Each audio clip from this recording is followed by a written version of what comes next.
racing as Moriyama will lead the field across the line, and as we head down towards the first corner, picking a braking point is so difficult in the dry conditions here at Fuji, even more so in the wet. Moriyama then is the first driver to accept those conditions and head on the brakes, and he runs it a bit deep. That might allow Sasaki to come alongside him, and it does. Sasaki then in the Porsche, challenging on the exit of turn 1, blasting through turn 2 in the Porsche, and is Moriyama going to be able to fight back and challenge that race lead once more? Keep an eye out for Kodaka there in the background in third place, and Sasaki has got it held off there as it's under investigation down at T1, so clearly there's been some other incidents. So here's a replay of T1 here.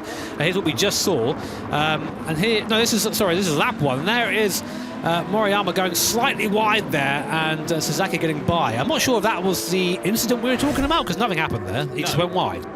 Oh, a little bit of contact there. Kodaka just getting it wrong again. Second time he's run into the back there of Moriyama down at the left-hander.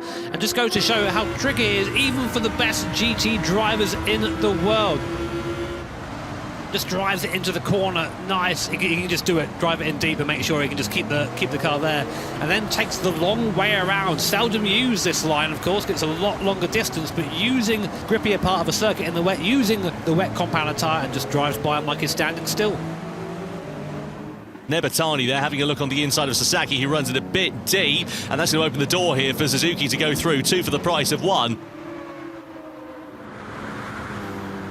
Suzuki there on the inside in the BMW, getting past Kawakami in that Lexus, and of course this is where we're starting to see those wet tyres start to fall away, start to overheat, and you can see on the circuit now that darker patch, that is the water being cleared away.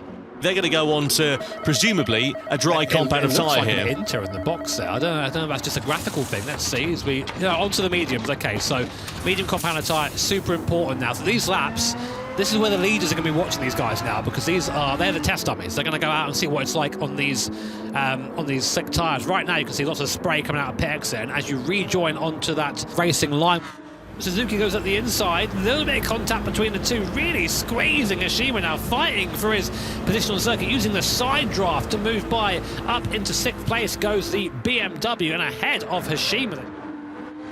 And oh, then Kokuma and Suzuki both going wide into T1 there, so maybe, Tom, as you say, maybe now is the time to be on this intermediate compound tyre. Kawakami coming in as well, someone who started in that wet compound tyre, so he'll be interesting to see where he comes out compared to Okamoto. Those guys were pretty much joined at the hip. But the real story, the real fight here is between Audi and Lamborghini. 2 very similar cars underneath, not so much on the exterior. And here comes Kodaka now, he's close enough, he's flashing the lights, he's in the tow now, Tom, this could be it. Further behind as well, Hashima's right on the back of Suzuki. That's a position for points as well in the overall standings. Down the start-finish straight we go then to begin the final lap here at Fuji. It's Moriyama versus Kodaka, the rookie versus the returning veteran in the Manufacturers' Cup. Audi versus Lamborghini. Down the start-finish straight and into the braking zone. Suzuki and Hashima exchanging places. Looks like Hashima's managed to get the better of him. No room through though for Kodaka into turn 1. Good exit out of turn 2 and in towards the braking zone of turn 3. Would he go for a move on the inside here as Moriyama puts him wide onto the grass? There goes Kodaka up the inside on the last lap in the Lamborghini, but can he hold it? That's absolutely sensational then. Side by side they go on the exit of the corner. They're going to come down to the braking zone of turn 10. Moriyama will have the inside line. If he can hold track position, he'll hold off the challenge for Kodaka, who ducks back into the slipstream and surely will dive to the inside, but no, because Moriyama defends it. Kodaka tries to go the long way round. They're going to flick it into the left hand, and the Lamborghini's there on the apex of the corner. A fantastic move for Yuki Kodaka in the Lamborghini. Can he, though, hold it to the checkered flag